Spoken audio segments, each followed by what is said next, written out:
ሰላም ሰላም ውድ የስኬት አካዳሚ ቤተሰቦች፣ ስኬት አካዳሚ የኦንላይን ትምህርት ቤት በመሆን ያገለግላል። ትምህርቶችን በኦንላይን እናስተምራለን። በኢሞ፣ በቴሌግራም፣ በዋትሳፕ፣ በሌሎችም የሚዲያ አማራጮች እያስተማርን እንገኛለን። ለመማር የምትፈልጉ ቤተሰቦቻችን ቪዲዮ ላይ ባስቀመጥነው ስልክ ወይም ሊንኮቻችንን በመጠቀም ሀሎ ይበሉን፣ ይደውሉልን። የፈለጉትን ትምህርት በፈለጉት ሰዓት ከሰኞ እስከ ዓርብ በማስተማር ላይ እንገኛለን። በዛሬ ትምህርታችን የቪዲዮአችን ደግሞ የማይነበቡ ፊደሎች ወይም ደግሞ ሳይለንት ሌተሮች እነማን ናቸው የሚለውን እንማማራለን። እንግዲህ ከዚህ በፊት ፓርት 1 ትምህርት ወይም ቪዲዮ ተመምረን ነበረ፣ እንደዚህ አይነት ትምህርት ማለት ነው። በዛሬው ትምህርታችንም እንዲሁ የሚዋጡ ፊደሎች ወይም ደግሞ ሳይለንት ሌተር የምንላቸው እነማን ናቸው፣ በተለይ አሁን ስናነብ ልንተዋቸው የምንችል ማይነበቡ ሳይለንት ሌተር ወይም ደግሞ የሚዋጡ ፊደሎች እነማን ናቸው የሚለውን በጣም አስቸጋሪ የሆኑ የትም ቦታ የምናገኛቸው የተለመዱ ፊደሎችን እንማማራለን። ከእናንተ የሚጠበቀው ሁሌም እንደምላችሁ ትምህርቱን ወይም ቪዲዮውን እስከ መጨረሻው ድረስ ለማየት ሞክሩ። ጀምራችሁ አታቋርጡት። በእርግጠኝነት የምንለቃቸውን ቪዲዮዎች እስከ መጨረሻው ድረስ ሁሌም ሳይሰለች የተከታተለ ሰው በአጭር ጊዜ ውስጥ አሪፍ ለውጥ ማምጣት እንደሚችል ምንም ጥርጥር የለውም። በዛሬው ትምህርታችን እንግዲህ ከዚህ ጋር የምታዩቸው የተለያዩ ቃላቶች አሉ። ከዚህ ጋርም ተቀምጠዋል። ማን ይነበባል፣ ማን አይነበብም፣ እንዴት በቀላል መንገድ መያዝ እንችላለን የሚለውን አሳያቸዋለሁ። እንጀምር። ኦኬ፣ ከመጀመሪያው ስንጀምር ከዚህ ጋር የጻፏት ኬ ለምንድን ነው? ኬ ሳይለንት ነች ወይም ደግሞ አትነበብም የሚለውን ለመጠቆም ወይም ደግሞ ለማሳየት ነው። እንዴት ነው ማትነበበው ካልነን ኬ ከኤን ጋር ስትመጣ ምን አልኋችሁ? ኬና ኤን በአንድ ላይ ሲመጡ ኬ ምንድነች? ሳይለንት ነች ወይም ደግሞ አትነበብ የሚለውን መያዝ አለብን። ስለዚህ ኬን እንተውና ኤንኦን ና እንላለን። ደብሊውን እንደ ው፣ ኤንን እንደ ን እናነባለን። እስኪ አሁን አገጣጥመን እናንብበው። ናውን፣ ናውን። ከዚህ ጋር በአማርኛው ምን ይላል? ናውን ተብሎ ይነበባል። መጀመሪያ እንግሊዘኛውን ተሞክሩታላችሁ፣ ከዛ ቸክ ለማድረግ ወይም ደግሞ እርግጠኛ ለመሆን አማርኛውን ማየት ትችላላችሁ ማለት ነው። ናውን ማለት ማወቅ እንደማለት ነው። ኦኬ፣ ወደ ሁለተኛው ስንሄድ በተመሳሳይ ከዚህ ጋርም ኬ ሳይለንት ነች። ለምን? ኬ ከኤን ጋር ስትመጣ ኬ ሳይለንት ነች ወይም ደግሞ አትነበብም ስላልነን ማለት ነው። ስለዚህ ኬን እንተውና ኤን አይን በአንድ ላይ ና ይ፣ ናይ ሚል ድምፅ አለው። ኤፍ ኢ በአንድ ድምፅ ፍ ተብሎ ይነበባል። እስኪ በአንድ ላይ እናንብበው። ናይ እፍ፣ ናይፍ። ናይፍ ማለት በአማርኛ ምንድን ነው? ቢላዋ ማለት ነው። ኦኬ፣ ወደሚቀጥለው ስንሄድ ከዚህ ጋርም ኬ ምንድነች? ሳይለንት ነች። ለምን ካልነን ኬ ከኤን ጋር ስትመጣ ሁሌም ሳይለንት ስለሆነች ወይም ደግሞ ኬ ስለማትነበብ ማለት ነው። ስለዚህ ኤን ኢ በአንድ ላይ ምን ብላችሁ ታነቡታላችሁ? ኒ ሚል ድምፅ አለው። ኒ፣ ኒ ማለት ጉበት ማለት ነው። ጉበት። ኦኬ፣ ወደሚቀጥለው ስንሄድ በተመሳሳይ ከዚህ ጋርም ኬ ሳይለንት ነች። እንደነገርኳችሁ ኬ ከኤን ጋር ከመጣች ሁሌም ስለማትነበብ ማለት ነው። ስለዚህ ኬን እንተውና ኤንኦን እንደ ኖ፣ ሲና ኬ በአንድ ላይ ሲመጡ አሁንም ሁልጊዜም ክ ብላችሁ አንብቧቸው ወይም ደግሞ ክ ሚል ድምፅ አላቸው። ስለዚህ እስኪ በአንድ ላይ እናንብበው። ኖ ክ፣ ኖክ ተብሎ ይነበባል። ኖክ ማለት ማንኳኳት ወይም ደግሞ ለምሳሌ ኖክ ካልነን የሆነ በር ማንኳኳት እንደማለት ነው። ኦኬ፣ ወደሚቀጥለው ስንሄድ ወደዚህኛውም ስንሄድ ኬ ከኤን ጋር ነው የመጣች። ስለዚህ ኬ ከኤን ጋር ሲመጣ ደግሞ ኬ ሳይለንት ነች ወይም ደግሞ አትነበብ የሚል ነገር አይተናል። ኬን እናልፍና ኤንኦን እንደ ኖ፣ ቲን ለብቻዋ እንደ ት። ኦኬ፣ ኤንኦ እንደ ኖ ከተነበበ፣ ቲ እንደ ት ከተነበበች በአንድ ላይ ምን ብለን እናነባዋለን? ኖት፣ ኖት። ኖት ማለት ቋጠሮ ማለት ነው። ቋጠሮ።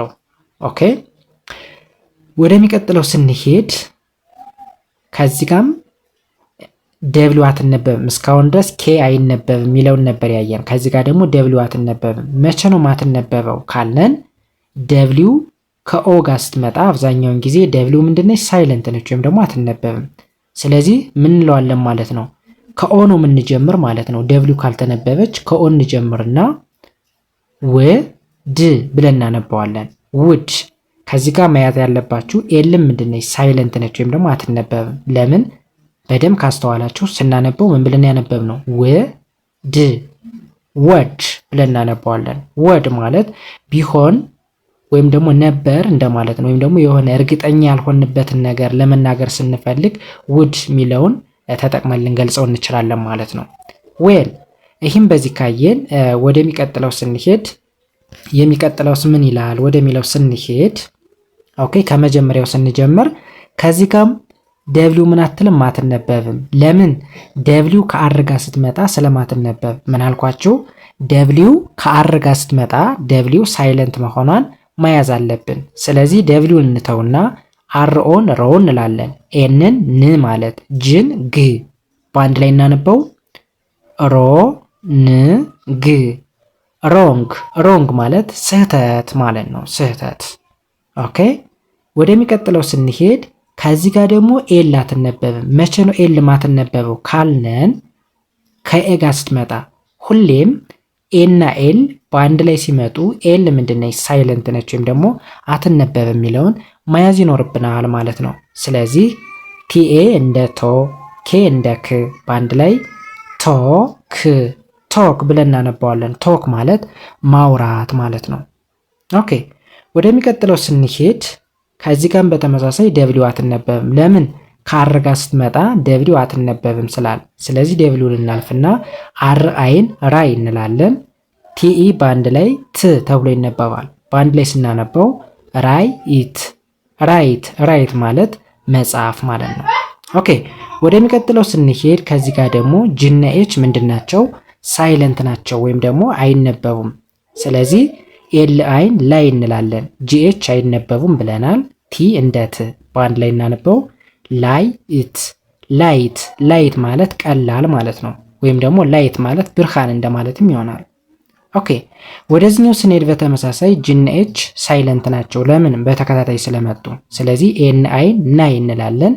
ጂኤች አይነበብም ብለናል። ቲን እንደት በአንድ ላይ ናይ ኢት ናይት ናይት ማለት ምሽት ማለት ነው። ምሽት ከዚህ ጋር ላይት ብለናል። ከዚህ ጋር ደግሞ ናይት። ኦኬ ወደዚህኛው ስንሄድስ ኦኬ በደንብ አስተውሉ። ኤል ሳይለንት ነች። ለምን ከዚህ ጋር እንዳየነው ምን ብለን ነበረ? ኤና ኤል በአንድ ላይ ሲመጡ ኤል ሳይለንት ነች ወይም ደግሞ አትነበብም ብለናል። ስለዚህ ደብሊው ኤን እንደ ወ ኬን እንደ ክ በአንድ ላይ ወክ ወክ ወክ ማለት መጓዝ እንደማለት ነው። ኦኬ እንግዲህ በዛሬው ትምህርታችን ወይም ቪዲዮአችን ሳይለንት ሌተሮች ወይም ደግሞ የሚዋጡ ወይም የማይነበቡ ፊደሎች እነማን ናቸው የሚል ፓርት 2 ወይም ደግሞ ክፍል 2 ትምህርት ወይም ቪዲዮ ተማምረናል ማለት ነው። በእርግጠኝነት ይህንን ቪዲዮ እስከ መጨረሻው ድረስ መከታተል የቻለ ሰው እነዚህን ቃላቶች በቀላል መንገድ መያዝ ይችላል ማለት ነው። በጣም አስቸጋሪ የሆኑ ለማንበብ ማለት ነው አስቸጋሪ የሆኑ ፊደሎችን ነው እንግዲህ ይዤላችሁ የመጣው። ስለዚህ እነዚህን ነገሮች በደንብ ከያዛችሁ ከነዚህ ውጭ ያለው ብዙም አይከብድም ብዬ ነው ማስበው። ኦኬ ስለዚህ ይህንን ይመስላል። ያልገባችሁ ማንኛውም ነገር ካለ መጠየቅ ትችላላችሁ። ስትፈልጉ በግል አናግሩኝ፣ ደውላችሁ ማናገር ትችላላችሁ። በኮመንት በኩል መጻፍ ትችላላችሁ። ደስ ያላችሁን ነገር ጠይቁኝ፣ እኔም አይቼ እመልስላችኋለሁ ማለት ነው። እንዲሁም ደግሞ እንዲሰራላችሁ የምትፈልጉት ማንኛውም ነገር ካለ ጻፉልኝ። የእናንተን ጥያቄ መሰረት አድርጌ የምሰራላችሁ ይሆናል ማለት ነው። እና ደግሞ ይህንን ቪዲዮ የምታዩ ሁላችሁም ሼር፣ ላይክ፣ ሳብስክራይብ አድርጉ። ምንም ያው እንግዲህ ድካም አለው ታውቃላችሁ። እኒን ትምህርቶች ስናዘጋጅ ትንሽ ድካም አለው። ስለዚህ እናንተ ደግሞ እየተጠቀማችሁ ስለሆነ ምንም ከእናንተ የሚቀነስ ነገር ስለሌለ ሼር፣ ላይክ፣ ሳብስክራይብ አድርጉ። የእናንተ ሼር ማድረግ፣ ላይክ ማድረግ፣ ሳብስክራይብ ማድረግ ለእኛ ትልቅ ብርታት ነው። ሼር፣ ላይክ፣ ሳብስክራይብ አድርጉ። የዛሬ ትምህርታችን ይህንን ይመስል ነበር። ቀጣይ በሌላ ትምህርት ወይም ቪዲዮ እንገናኝ። እስከዛው ድረስ በያላችሁበት ሰናይ ጊዜ። ባይ ባይ።